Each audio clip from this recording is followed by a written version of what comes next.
ಒಂದು ಹೆಜ್ಜೆ ಸರಿದಿರ್ಬೋದು, ಏನೋ ಆಗಿರ್ಬೋದು, ಅದರ ಸೋಲ್ ಅಂತಲ್ಲ. ಅದನ್ನು ಎಚ್ಚರಗೊಂಡಿಗಾರೆ ಅವರು ಎಚ್ಚರಿಕೆಯಿಂದ ಹೆಜ್ಜೆ ಹೇಳ್ತಾ ಇದ್ದಾರೆ. ಅವರು ಏನೋ ಒಂದು ತಿಳ್ಕೊಂಡಿದ್ರು, ನನಗೆ ಅಧ್ಯಕ್ಷ ಸ್ಥಾನ ಸಿಕ್ಕರೆ ನಾನು ಇನ್ನೊಂದು ಸ್ವಲ್ಪ ಏನೋ ಮಾಡ್ಬೋದು ಅಂತೇಳಿ. ಜೊತೆಗೆ ಒಂದು ಮಿನಿಸ್ಟ್ರಿ ಬೇಕಾಗಿತ್ತು ಅವ್ರಿಗೆ. ಆದರೆ ಎರಡೂ ಸಿಕ್ಕಲಿಲ್ಲ, ಎರಡೂ ಕೊಡ್ಕೊಂಡಿಲ್ಲ. ಡಿ ಕೆ ಶಿ ಅವರು ಜಾಣತನ ಮಾಡಿ ಸಿದ್ದರಾಮಯ್ಯನ ಬದಿಗೆ ಸರಿಸಿ ತಾವು ಸಿ ಎಮ್ ಆಗಿ ಇವ್ರನ್ನ ಪೂರ್ತಿಯಾಗಿ ದೂರ ಇಡಲಿಲ್ಲ, ಪೂರ್ತಿ ಸಮೀಪ ತಗೊಳ್ಳಿಲ್ಲ. ಬೆಳಗಾವಿ ಜಿಲ್ಲೆಗೆ ಬೈಂಡ್ ಮಾಡಿಬಿಟ್ಟಿದ್ದಾರೆ. ಇವತ್ತು ಬೆಳಗಾವಿ ಜಿಲ್ಲೆಗೆ ಬೈಂಡ್ ಮಾಡಿ ಇನ್ನು ಭಾಳ ದಿವಸ ಇಲ್ಲ, 2022 ಸಮೀಪ ಬಂತು. ಮುಖ್ಯವಾಗಿ ಏನಪ್ಪ ಅಂತಂದ್ರೆ ಈಗಾಗಲೇ DCC ಬ್ಯಾಂಕಿನ ಘಟನೆಲ್ಲ ಇನ್ನಷ್ಟು ತೀವ್ರ ಆಗಿದೆ ರಾಜಕೀಯ ವೈಷಮ್ಯ.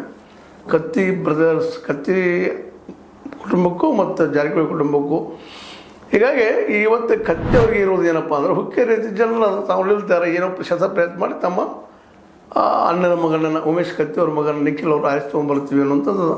ಬಟ್ ಎಮ್ಕರ್ ಮಾಡಿ ಏನದಪ್ಪ ಅಂದ್ರೆ ರಿಸರ್ವೇಷನ್ ಅದ ST, ಅಲ್ಲೇ ತಮ್ಮ ಕುಟುಂಬ ನಿಲ್ಲಕ್ಕೆ ಸಾಧ್ಯ ಇಲ್ಲ ಕತ್ತಿಯವ್ರ ಕುಟುಂಬದ್ದು. ಹಾಗಾದ್ರೆ ಅದಕ್ಕೇನು ಅಲ್ಲಿ ಇನ್ನೊಬ್ರಿಗೆ ST ತಯಾರು ಮಾಡುವಂಥದ್ದು. ಆ ದಿಸೆಯಲ್ಲೇ ಅಷ್ಟಿಗೆ ಮತ್ತು ಹುಂದ್ರಿ ಅವ್ರ ಮಧ್ಯದಲ್ಲೇ ಹೊಂದಾಣಿಕೆ ಮಾಡಿ ಅವರಿಬ್ಬರಲ್ಲಿ ಒಬ್ಬರು ನಿಲ್ಲಿಸುವಂಥ ಕೆಲಸವನ್ನು ಜೋರ್ದಾರ್ ನಿಲ್ಲಿಸಿದಾರಲ್ಲೇ.